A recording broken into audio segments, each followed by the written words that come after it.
very exciting panel this morning for you, especially for someone like me, who is a wired consumer. This is all about the future of electricity generation and what's going to happen with this ecosystem as more and more consumers both bring in things like connected thermostats and even things like solar generation. What happens to that whole ecosystem? Does it stay centralized? What role does the consumer play? How does the utility kind of evolve?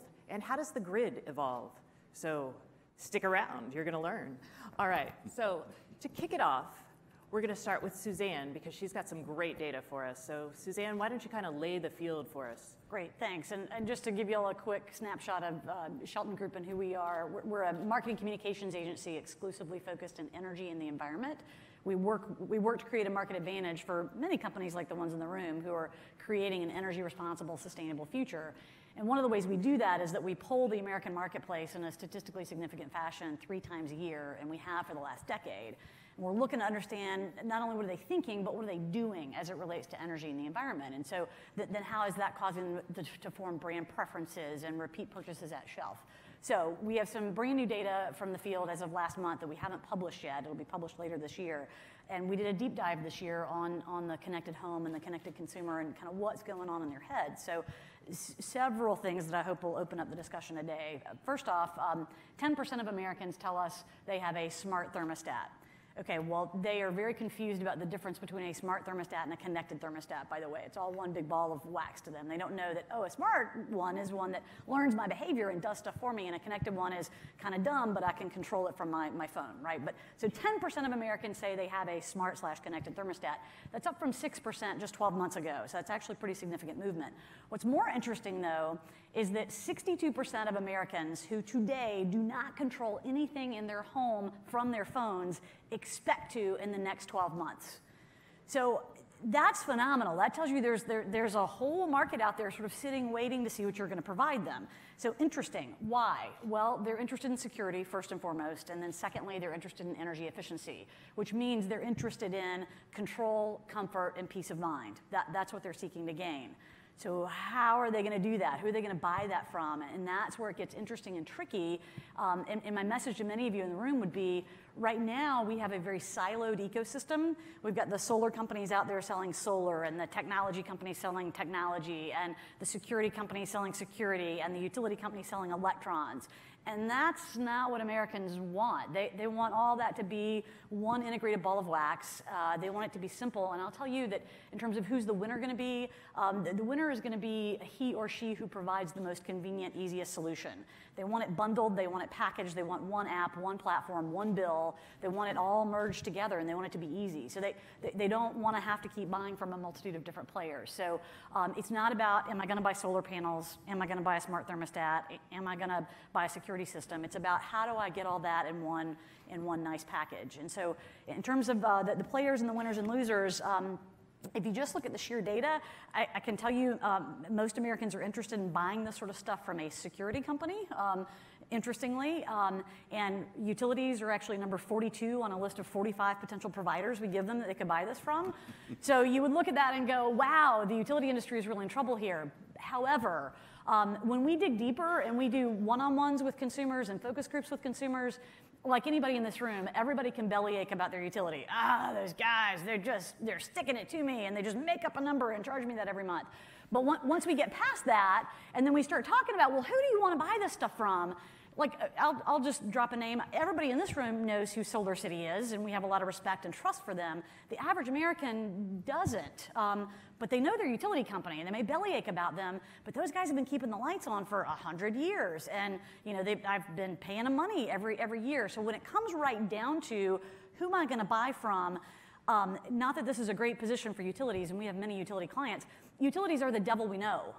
And so when I'm thinking about making a wholesale change about something as important in my life as energy, and frankly about something as intimate as my home, there's a way in which I begin to kind of rethink that bellyaching about the utility and go, well, I know those guys. I mean, I sort of heard of Solar City, but I don't really know them. Are they going to be around in 20 years? I don't know. So it's not so clear cut. I would say that the windows are open for probably another couple of years, and we'll see who the winners emerge to be.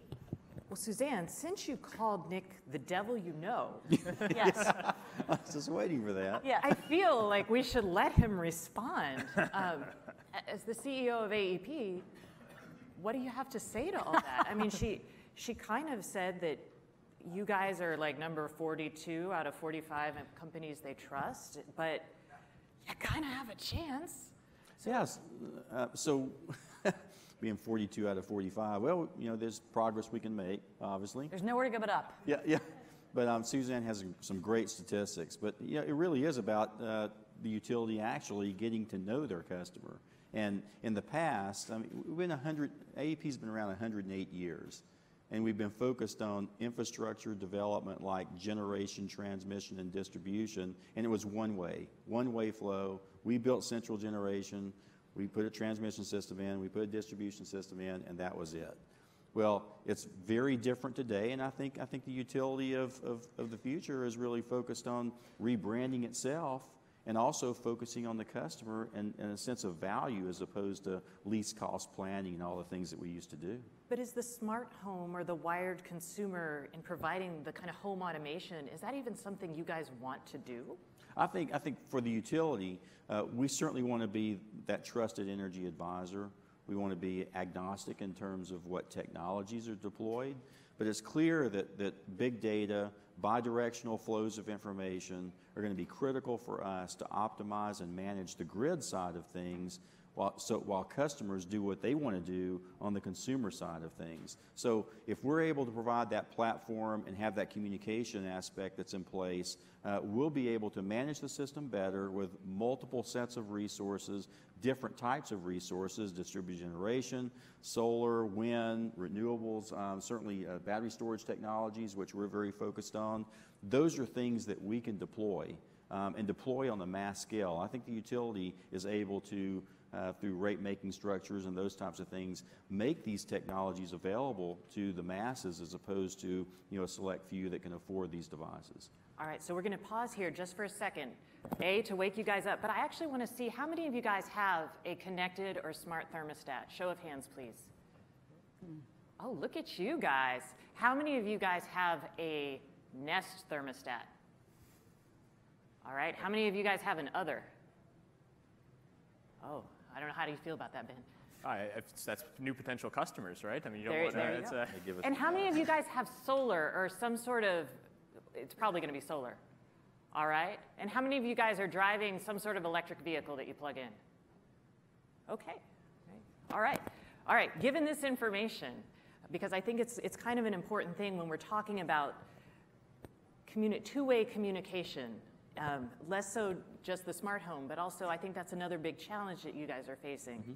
So since you brought this kind of concept of two-way communication up and building that platform, Dan, I'd like you to kind of talk about how you see that evolving and the importance of building that two-way communication for utilities and also bringing that back to the kind of consumer or consumer-facing companies. Yeah, absolutely. So I'm Dan Yates. I'm the CEO of OPower.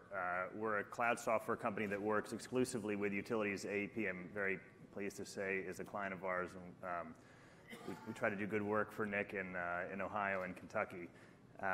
And our business started with a specific focus on providing energy efficiency services using information to help utilities give customers better control of their homes with better insights to drive energy savings. And we've now expanded to really to tackle the whole customer service, the whole customer experience side of the equation. So when I look at this, and our future is tied inextricably to the future of the utility industry and in particular to distribution utilities.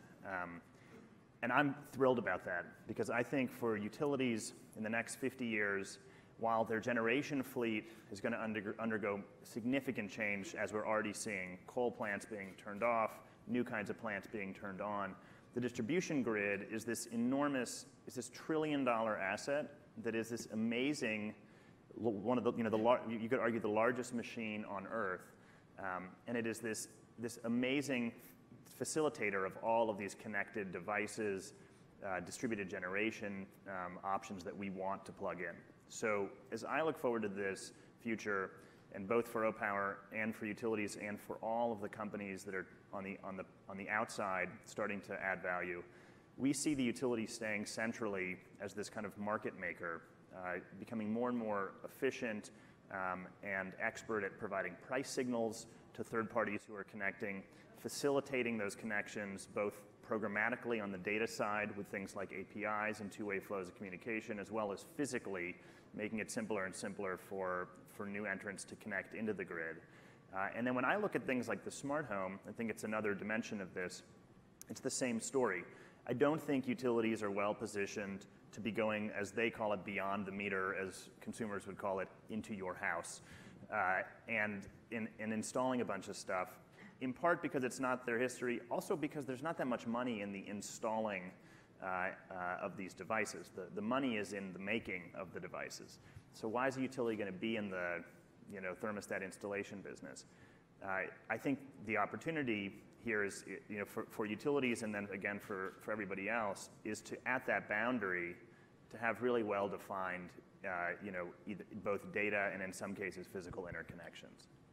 All right, and Ben, because you guys, do you think the utility should be right at that boundary and have the data going all the way back, or do you think maybe, like the thermostat company perhaps, should maybe have the data going back a little further? Well, I mean, I think the data is first and foremost, we're recording things about how people live. It's their information, not our information, not a utility's information, not a utility vendor's information. It's information about people and how they live their lives, and it's ultimately their decision, how long we retain, whether we retain it at all. And Nest is very particular about making sure the customers know that they know that it's their information, that they know that they can ask us to obliterate it at any moment.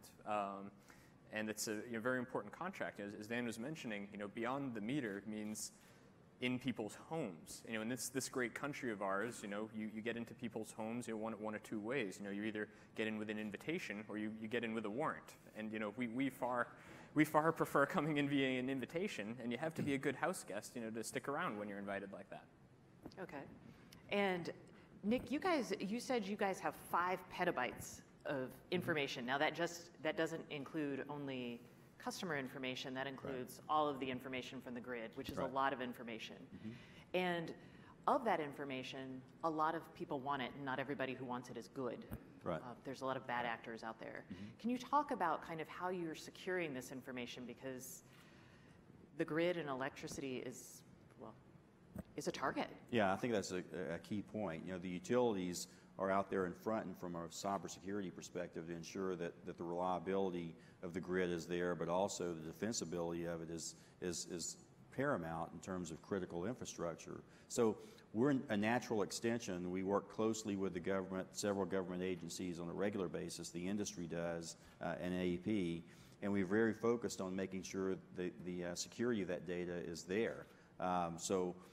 We have a whole, you probably asked me 4 years ago, we probably had a couple, 3 people working on cybersecurity. Today is a whole floor of our One Riverside Plaza corporate headquarters is dedicated to cybersecurity. Half the storage that we have is dedicated to cybersecurity. So when you think about some of the changes that have occurred around the world, there's nation states, there's others that try to encroach on our grid. There's millions of attempts that occur all the time, and we're able to manage that. We look at different spheres of influence, getting to critical infrastructure. We know how far people get. We know where it's coming from. We know the countries they're coming from. But those are kinds of things that we're going to have to think about as we have more use of big data throughout the system to ensure that we do have protections in place to maintain the stability of the grid. So we have cyber and physical security that we focus on, and this industry's been very upfront about the issues that are involved around critical infrastructure, and we make sure that tools are used, not only tools accessible to us, but also tools of the government that we deploy on our systems as well. So as you guys are modernizing the the utility industry, you're dealing with security, you're dealing with data coming from the consumer, you're dealing with actual energy coming from the consumer. So I'm going to throw this open to anybody because I'm very curious. In 10 years, is the electric grid going to look more like a communications network? Is it going to be decentralized? And after this, I'm going to open it up to questions, so start thinking. But what do you think the grid of 10 years from now is going to look like? Substantially different? We'll start with you. Yeah, I'd say in all of this, I feel very confident that it's going to be a yes and. So there will be parts of the country and there will be particular neighborhoods or cities who either for political progressive reasons or for real geographic and geologic reasons are operating as a microgrid where you have truly a self-sustaining, integrated system that isn't connected to big transmission lines. I think for the vast majority of the country, you will have business as usual in terms of the way the grid is structured. And this speaks both to the grid structure as well as to the generation structure. We will have definitely more distributed solar and sources of distributed generation. But we will also have tremendously more centralized solar and wind and perhaps pellet plants like we discussed earlier. And we're going to see all of this happening in parallel. So then when you look at it from an IT perspective, you're going to have instrumentation across this grid. The instrumentation will be more sophisticated in 2 dimensions. One, because we have more IT capabilities and things are getting cheaper, you're just going to have more sensor technology and more information monitoring the grid that looks a lot like it did 50 years ago all throughout. And then secondly, you're going to have another dimension of increased complexity because you will have these parts of the grid that are quite different. And I think you're going to see all of this. We talk a lot about the consumer, the disruptive revolution happening at the consumer level. First of all, it's still a small percentage of the consumer, electric industry. Second, consumer is only 30% of the electric industry. So you talk to other folks here, the battery storage companies, all of their big customers, all their first big deals, these are utilities and the largest commercial industrial customers. Yeah, sure. I think as the market matures, of course, though, you go from things that were only accessible, only understood in the commercial and industrial sector, where it's easier to sell one large package. The real money is made, the real opportunity is created when you start to crack that decentralized nut. From our perspective, when we look forward to the grid as it's evolving today, we can see that certainly there's going to be changes in the machine of the grid itself to accommodate distributed generation. What's interesting is that there's not necessarily going to need to be changes in the machine to accommodate the increasing amount of distributed consumption. That's something that we're seeing already today. It was presumed as we began to build a smart grid that the smart grid would need to accommodate the flow of information from homes and businesses. In the intervening period, Wi-Fi got a lot less expensive, a lot more present, and so folks just started to build network on top of that. And we certainly see that our devices in a number of utility service territories are consuming the market signals, are consuming the price signals, and they're talking with other devices in the home. And we think that that's a clear trend that will progress over as the grid continues to evolve. I want to throw out a contrarian point of view as the marketing girl on the panel, not an engineer. I actually think it's possible that the grid will be viewed as a backup by the largest commercial customers out there and even mid-sized commercial customers and the most affluent residential customers. Because in a world where, in a future state scenario where I can generate a lot of my own power, store some of my power, and then have a home energy management system that allows me to be as efficient as possible with that power, I really only need the grid as a backup. So that would actually be the reason that we advise our utility clients that they should be in some of these devices. It's not about making money off of them, but it is about being able to offer the right bundle of services so that you keep that customer connected and you don't just become the sort of default backup option, and instead you're in the front of the game. So I don't know from an engineering standpoint what it looks like, but the trend towards personalization and let me do my own thing the way I want to do it tells me as all these other technologies become a reality, why do I need my utility? Suzanne, I think you hit on a great point. There's a huge transformation going on in this industry, obviously. The electric utility industry spends over $90 billion a year. It's the most capital-intensive industry in the country, in fact, probably the world. And long-term, huge capital investments are made around central station generation, transmission, distribution systems, And we have to make decisions. There's a whole nother world going on the other side. What does backup actually mean? What does it mean in terms of a multitude of different sets of resources connected to the grid, whether at the home, whether in neighborhoods, whether in specific locations on the grid itself? We're going to have to be able to manage that. So I always caution people to be careful, because I'm an engineer, so I sort of get to that point where reality sort of starts catching up with things. This doesn't happen like tomorrow or next week. I mean, even storage technologies on a scale that you can deploy within a home is probably a decade away to make it economical. And so when you think about those kinds of things, we have time to develop this, but in the context of that, we're already in the process of rehabilitation of an entire grid that's occurring with a life cycle at the end of its useful life in terms of generation, those kinds of things. That's why you're retiring 25% of the coal fleet in this country. That's why you see transmission being invested in heavily to rehabilitate the grid. But you've got to do it in a wise fashion and in a no-regrets fashion, given the advent and the speed at which technology is being deployed.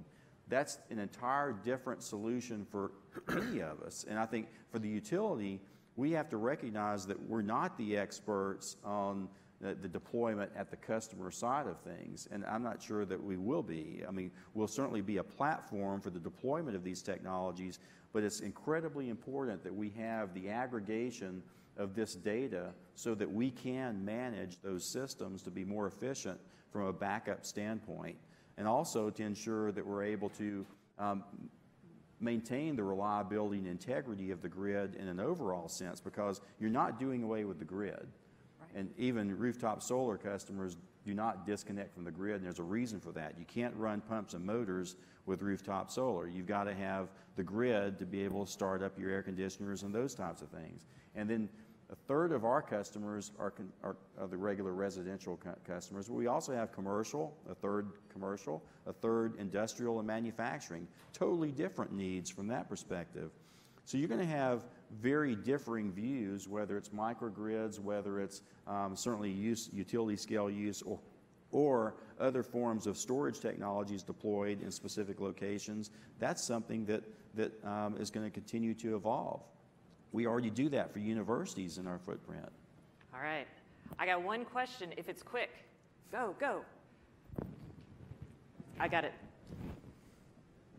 Uh-oh, Tom. Tom Kuhn from Edison Electric Institute. I think that a lot of people look at technology companies and utilities as inherent enemies. And I think what you're seeing up here is a situation where there is a real strong situation to do what's best for the customer. Utilities and technology companies really have to find a way to form a marriage and do what's best for the customer. And is that what you're actually seeing in the marketplace, seeing happening around the country? I'll certainly answer quickly. Yeah, absolutely. OPower has made our business not focusing on sexiness, but focusing on what's going to get the most impact. And we started our company with a focus on energy efficiency. We chose to work with utilities because we knew we'd have the biggest impact. We drove 8 terawatt hours of energy savings as of this year, which puts us, we're saving more than twice as much energy as the single largest residential solar company generates each year. And that's because when you work with utilities, they've got the scale, they've got the customers, and if we can help them innovate, that's a great combination. You should the $1 billion a year, wasn't that your? Yes, yeah, that 8 terawatt hours translates to actually $1 billion in customer bill savings. I think you're seeing utilities start to reach out and vice versa to have these kinds of partnerships to deploy these technologies. And really, we're emphasizing the customer experience. We're moving from generation, transmission, and distribution to infrastructure development and the customer experience. And we've got to be able to be in a position with the best technologies out there to be able to deploy on our systems and understand what that means. I think for our particular system, we've invested in Greensmith, which is an energy storage deployment platform. We've done work obviously with Dan and certainly talking to Nest as well and Google. So there's all those kinds of partnerships that are occurring to make sure we focus in a proper fashion on the customer. Yeah, and I think that sexy may actually yet have a role in the utility space as well. Nest has, granted you have a head start on us, but we've saved over 4 terawatt hours and counting very rapidly. And on each individual home level, amounting to $135, $140 a year. And we do this in partnership with dozens of utilities, across 7 countries. We have the capability to really align interests, exactly as Tom is discussing, the notion that not only are you yourself, contributing, but you are able to play part of a virtual power plant, and your utility can actually pay you for being part of the solution. It's a novel way to enter this brave new world. All right, backstage, they're going to have a battle of the terawatt hour stage. Stay tuned. All right, I'd like to thank our panel. Everyone, applause. Thank you. Thank you.